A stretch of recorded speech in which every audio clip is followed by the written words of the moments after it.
Selamat datang di channel Cerita Cinta. Channelnya cerita cinta romantis. Sebelum lanjut mohon dukungannya dengan like dan subscribe dulu. Gairah dan Pelarian Cinta, bagian 36. Mas Adit. Seru Cinta menyebut nama suaminya sambil menangis. Cobaan apalagi ini, Mas? Kenapa hidup kita selalu diberikan ujian oleh Allah?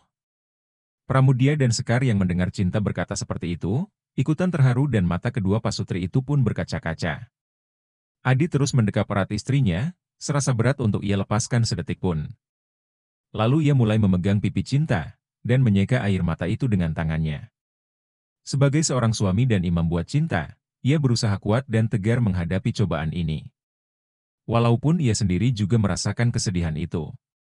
Sabar ya, Dek, ucap Adit berusaha menenangkan istrinya yang masih menangis sesegukan. Mas yakin, Allah akan menunjukkan siapa yang benar dan siapa yang salah? Mas minta Cinta bersabar dan selalu doakan Mas, supaya masalah ini bisa terungkap.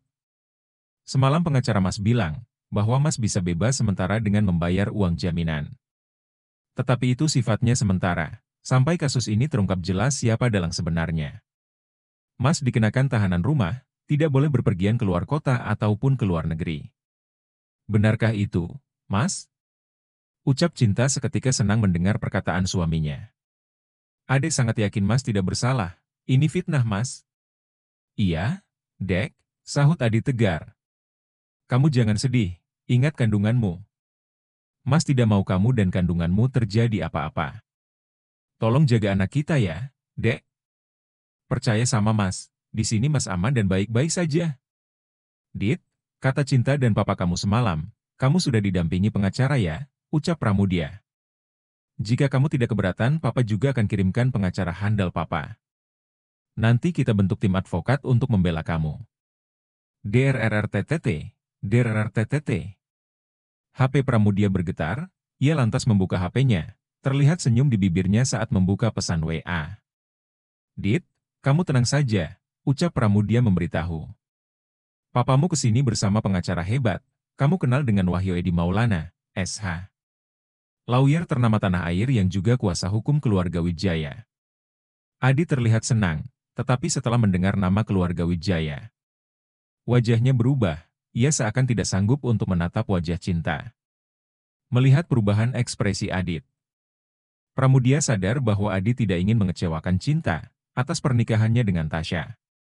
Untung saja Cinta belum tahu yang sebenarnya, gumam Pramudia membatin. Nak, Adit orang baik dan bertanggung jawab, papa percaya sepenuhnya sama dia. Dia orang yang tepat untukmu, rasa sayang dan cinta Adit kepadamu itu tulus, Nak. Walaupun ia mesti membaginya dengan istrinya yang lain. Semoga kamu mengerti dengan keadaan Adit ya, Nak. Papa hanya ingin melihat kalian bahagia. Tak terasa 30 menit telah berlalu, Pramudia dan Sekar telah terlebih dulu keluar dari ruangan itu. Sementara Cinta masih berada di sana, mendampingi Adit yang telah ditunggui oleh petugas polisi, untuk kembali dibawa ke sel tahanan. Adek akan mendoakanmu bebas, Mas. Nak, doakan Papa Adit ya, supaya Papa Adit bebas dan kita bisa kumpul sama-sama lagi, ucap Cinta sambil meraih tangan suaminya. Meletakkan dan mengusapkannya ke perutnya yang membuncit. Adek mencintaimu, Mas, selalu sampai akhir hayatku. Mata Adit berkaca-kaca, setelah mendengar perkataan tulus dari istrinya. Hatinya merasa tertampar dan disayat-sayat sembilu, karena telah menduakan cinta tulus sang istri. Adit hanya diam dan berkata lirih dalam hati, entah apa yang diucapkannya. Lalu Adit mencium kening Cinta dengan penuh rasa cinta yang dalam. Kemudian ia berlutut, menempelkan pipinya ke perut sang istri, sambil mengelusnya. Adit berkata dengan penuh perasaan. Nak, maafin Papa ya, Papa belum bisa membuat kalian berdua tersenyum. Papa belum bisa membuat kalian berdua tertawa bahagia. Papa hanya bisa membuat kalian berdua menderita. Namun Papa janji, apapun yang akan terjadi nanti, Papa akan selalu menyayangi Mama dan kamu, Nak. Kamu sudah Papa anggap sebagai anak kandung sendiri. Papa tidak bisa hidup tanpa kalian berdua adalah semangat Papa, dan sekaligus kebahagiaan Papa. Papa titip Mama ya, Nak. Jangan rewel dan jadilah anak yang soleh, dan kelak berbakti kepada mamamu. Cup. Adit mencium perut buncit Cinta. Dengan penuh perasaan sayang, lalu mengelusnya dengan lembut. I love you, Cinta. Love you too, Mas Adit. Cinta baru saja keluar dari ruangan khusus tamu pengunjung tahanan. Ia menemui Pramudia dan Sekar dan ikut duduk bersama mereka. Nunggu siapa lagi, Pak? Tanya Cinta pada Pramudia. Kalau tidak ada lagi urusan, kita pulang saja. Nungguin Mas Gunawan, sama pengacara yang akan membela suamimu. Nak, sahut Pramudia memberitahu. Bentar lagi mereka sampai di sini. Oh, seru Cinta. Pak, Mama sama Cinta, mau belanja ke Indojuli, tuh yang di depan. Ucap Sekar memberitahu. Boleh kan, Pak? Iya boleh, Mam. Sahut Pramudia. Asalkan jangan lama-lama di sana. Beres, Pak? Sahut Sekar sembari mencium buku tangan Pramudia dan bangkit berdiri. Yuk, Nak. Ajak Sekar pada Cinta. Ayo, Mam. Sahut Cinta lalu bangkit dari duduknya dan mencium buku tangan Pramudia. Beberapa saat kemudian, Gunawan, Asnawi Mangku Alam dan Wahyu Edi Maulana masuk ke dalam. Melihat kedatangan ketiga orang tersebut, Pramudia dengan senang menyambut mereka. Ia dan Gunawan berpelukan sejenak, sebagai tanda keakraban mereka. Oh ya, Dek Pram, ucap Gunawan memberitahu. Kenalkan, ini Wahyu Edi Maulana SH. Panggil Yud saja, Pak, ucapnya menyalami Pramudia. Pramudia, ucapnya menyambut salam tangan pria berwajah tirus berkacamata. Saya besannya Mas Gunawan. Nah kalau ini, Asnawi Mangku Alam SH, sahut Gunawan. Mengenalkan seorang lagi pria bertubuh gemuk, memakai kacamata.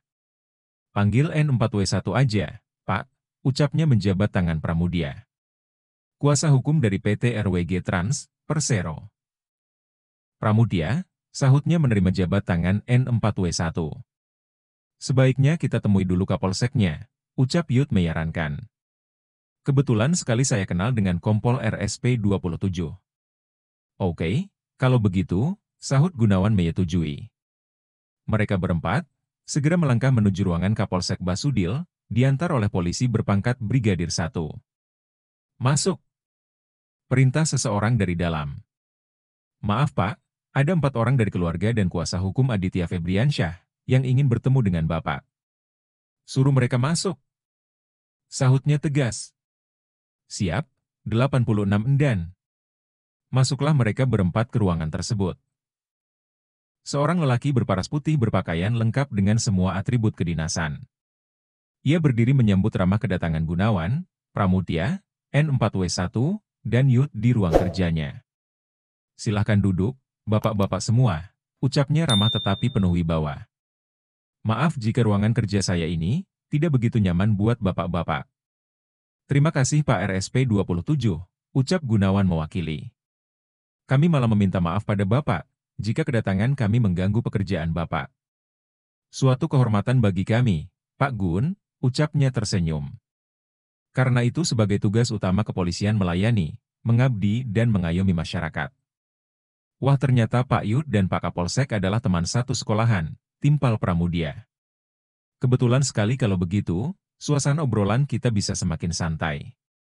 Pembicaraan serius tetapi santai, terjadi di antara mereka, tentunya membahas kasus yang menimpa Adit. Pak Gunawan sebagai ayah kandung Adit, sangat yakin anaknya tidak bersalah. Dia bahkan bisa memastikan alibi Adit, pada saat Prima sampai di rumah kontrakan mereka. Bahwa pukul 17 WIB maupun pada saat Prima dan keluarganya pulang pukul 20.30 WIB, Adit tidak keluar rumah sama sekali. Ataupun ia melihat gelagat aneh pada sikap Adit, untuk melakukan perbuatan keji tersebut. Kompol RSP 27, mendengarkan dengan seksama penjelasan Gunawan, Pramudia, Yud, dan N4W1. Mereka semua meyakinkan bahwa Adit pemuda yang baik, tidak punya musuh dan tidak pernah tersangkut kasus hukum apapun. Pada saat Gunawan menceritakan asal-usul Adit, yang tinggal di Surabaya dan pernah bersekolah di Surabaya. Kompol RSP 27 sempat mengernyitkan keningnya sambil berpikir. Pak Gun, seru Kompol RSP 27. Berarti Adit alumni SMA Surabaya, tahun berapa ya lulus? Benar, sahut Gunawan yakin. Adit lulus tahun 2011. Bentar Pak Gunawan, ucap Kompol RSP 27. Lalu bangkit dan mendekati meja kerjanya. Ia memanggil anak buahnya melalui line telepon kantor. Beberapa saat kemudian, masuklah seorang polwan, di tangannya tergenggam erat sebuah map kertas. Ini dokumen yang Bapak minta, ucap Bribtu gadis memberitahu. Semua berkasnya lengkap di sana. Oh ya, terima kasih, ucap Kompol RSP 27. Tolong buatin kopi buat bapak-bapak ini. Siap, Pak, sahut Bribtu gadis. Kompol RSP 27 mulai membuka map tersebut dan memeriksanya dengan teliti. Lalu ia menyodorkan berkas itu pada Yud. Lalu Yud menunjukkan berkas itu pada N4W1 dan yang lain untuk melihat. Ternyata Ibda Raisi juga alumni SMA tersebut, seru Pramudia. Sedangkan Gunawan hanya mengangguk. Tapi apa hubungan informasi ini dengan kasus Adit? Kemungkinan ada kaitannya, Pak Gunawan, jawab Yud cepat. Mungkin saja ada dendam pribadi antara keduanya, atau semacam sakit hati masa lalu. Tetapi itu baru sekedar asumsi, belum bisa dijadikan barang bukti. Oh iya, saya ingat. Menantu saya Dewi Savitri juga alumni SMA tersebut, ucap Pramudia tiba-tiba ia teringat. Sebentar, saya mau telepon dulu Pak Anggoro. Minta kepastiannya dan kapan Dewi Savitri lulus? Setelah berbicara lebih kurang 2 jam. Akhirnya Kompol RSP 27 menyarankan, supaya Adit menempuh jalur hukum dengan mengajukan penundaan berkas perkara. Tetapi tentu dengan membayar uang jaminan, dan tidak diperbolehkan berpergian keluar kota atau ke luar negeri. Adit mesti wajib lapor setiap hari untuk memastikan dirinya tetap berada di rumahnya. Setelah kepergian Gunawan, Pramutia, Yud, dan N4W1. Kompol RSP 27 tiba-tiba mendapatkan faksi mail dari Bapak Kapolda yang memerintahkan penyelidikan terhadap kasus kecelakaan ini untuk lebih teliti, cermat, dan akurat. Sangat dimungkinkan adanya indikasi dari persaingan bisnis, karena sebelum meninggal, ada informasi dari lapangan bahwa perusahaan yang dipimpin oleh almarhum Prima, pemenang tender mega proyek pembangunan LRT dan MRT, mendapatkan faksi mail tersebut. Kompol RSP 27 segera memanggil temannya untuk membahas kasus ini lebih lanjut. Terjadi pembahasan serius antara Kompol RSP 27 dengan temannya tentang instruksi dari Bapak Kapolda. Jadi menurut saya, kasus ini sebaiknya Anda saja yang ambil alih dan memimpin penyelidikannya, ucap Kompol RSP 27 menjelaskan. Kasus ini besar dan menyangkut reputasi, kredibilitas dan akuntabilitas Polsek Basudil di mata masyarakat. Apalagi pemberitaan media beberapa hari lalu, mendesak kepolisian daerah turut mengawasi perkembangan kasus ini. Siap 86, Endan. Sahut temannya cepat. Saya siap menjalankan tugas tersebut. Oke, nanti saya memberitahukan kepada Bapak Kapolda bahwa kita akan menjalankan perintah beliau untuk menyelidiki dan mengusutnya secara tuntas, akurat dan cermat. Dan untuk sementara, bebas tugaskan dulu Saudara Ibda Raisi dari kasus ini. Perintahkan kepadanya untuk menyelidiki kasus lainnya, ucap Kompol RSP 27. Dugaan saya, Ibda Raisi punya kaitan masa lalu dengan Dewi Savitri. Setelah tadi Pramudia memberitahukan bahwa Dewi Savitri juga sama-sama satu alumni. Ucap Kompol RSP 27. Siap 86, Endan. Beberapa saat kemudian, Gunawan, Pramudia dan para kuasa hukum untuk Adit baru saja keluar dari ruangan Kapolsek. Kenalkan, ini Sekar istriku. Ucap Pramudia pada Yud dan N4W1. Dan ini Cinta anakku, istrinya Adit. Setelah Sekar dan Cinta kembali dari Indojuli, ada raut kaget dari Yud setelah mengetahui Cinta adalah istrinya Adit. Berbeda dengan N4W1 yang terlihat santai saat dikenalkan tadi. Setelah berdiskusi sejenak, mereka lalu sepakat untuk membahas masalah Adit ini di rumahnya Pramudia. Setelah sampai di rumah kediaman Pramudia, Gunawan, Yud, N4W1 diajak Pramudia dan Sekar ngobrol di ruang kerjanya. Sementara itu, Cinta membuatkan minuman dan makanan ringan untuk mereka. Terjadi pembincangan serius di antara mereka yang hadir. Lalu Pramudia menceritakan kejadian malam itu di rumah ini. Dan Sekar juga ikut menambahi, Kejadian saat terakhir kali terjadi percekcokan antara Adit dan Prima. Prima saat itu marah, ketika mengetahui Adit menikah lagi dengan Tasya di Surabaya, ucap Sekar menjelaskan. Dia marah dan menampar pipi Adit. Saat Pramudia dan Sekar bercerita tersebut. Dari balik pintu, ternyata Cinta mendengarkan dengan jelas obrolan tersebut. Tanpa bisa ia tahan lagi, air matanya turun begitu saja ketika mendengarkan obrolan mereka. Prang. Nampan yang ia bawa, seketika jatuh dari tangannya. Tanpa bicara bahkan pamit kepada papa dan mamanya, ia berlari keluar rumah itu dengan perasaan hati yang hancur, sedih dan tersakiti. Bersambung.